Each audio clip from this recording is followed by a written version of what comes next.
Farrukhabad police को मिली बड़ी सफलता। अपहरण कर कुकर्म के बाद बालक की हुई हत्या का किया गया खुलासा। आपको बताते चले, पुलिस ने आधा दर्जन से अधिक का डीएनए जांच कराने के बाद आरोपी को किया गिरफ्तार।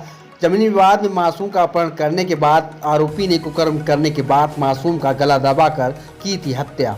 कोतवाली कायमगंज क्षेत्र के 1 साल पहले करौंदे के बाग में मिला था मासूम बालक का शव।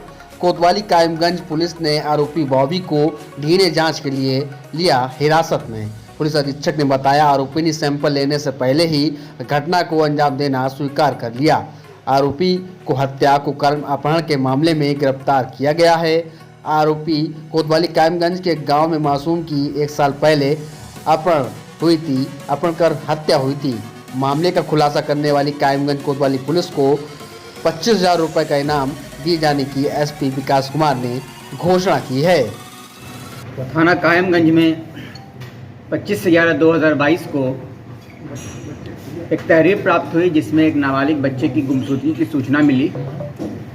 उस सूचना पर पुलिस ने तत्काल भादवी 363 का मुकदमा पंजीकृत कर लिया और कुछ दिनों के बाद उसी बच्चे की डेड बॉडी मिलती है, जिस पे उस मुकदमा में 302 की बढ़ोतरी की जाती है और उसका मेडिकल एग्जामिनेशन होता है। पुलिस अपनी देख रेख में मेडिकल एग्जामिनेशन कराती है और मेडिकल एग्जामिनेशन में सभी तरह के उससे साक्ष्य कलेक्ट किए जाते हैं। उन साक्ष्यों को एफएसएल भेजा जाता है।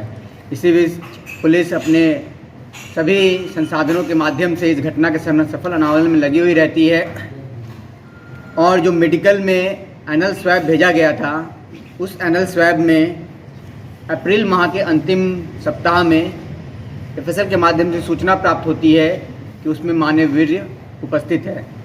इससे हमारी विवेचना को एक गति मिलती है, एक डायरेक्शन मिलता है और जो भी हमने पिछले दिनों में किया था, जो भी संदिग्ध हमारे नज़र में थे, तो साइंटिफिक इन्वेस्टिगेशन के माध्यम से उन सभी संदिग्धों के ब्लड सैंपल लेके एफएसएल मिलान हेतु संदिग्ध होने के नाते भेजे जाते हैं। इसी क्रम में कुल 7 सैंपल पुलिस के द्वारा कलेक्ट करके एफएसएल भेजे गए हैं। उसमें रिसेंटली जो 7वें अभियुक्त का सैंपल लिया गया, तो सैंपल लेते ही वो पुलिस के सामने टूट गया और टूटते ही उसने सारी सच्चाई पुलिस को बताई।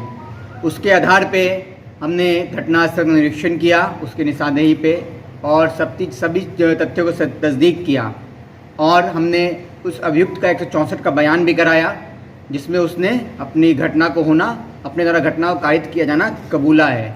इसी के आधार पर उससे गिरफ्तारी की गई है और इसमें जो मोटिव निकल के आया है, वो मोटिव दोनों परिवारों के बीच में रंजिश का मामला निकल के आया है। जो छोटे से बच्चे के जो पिता थे, उन्होंने एक ज़मीन खरीदी थी।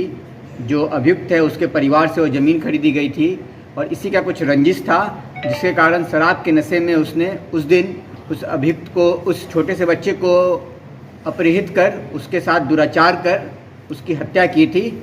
और इस घटना का फतेहगढ़ पुलिस ने, स्पेशली कायमगंज टीम ने सफल अनावरण किया है। पूरी की पूरी विवेचना साइंटिफिक बेसिस पे की गई है और इस अच्छे विवेचना के लिए पूरी टीम को मैं 25,000 रुपये का इनाम देता हूँ।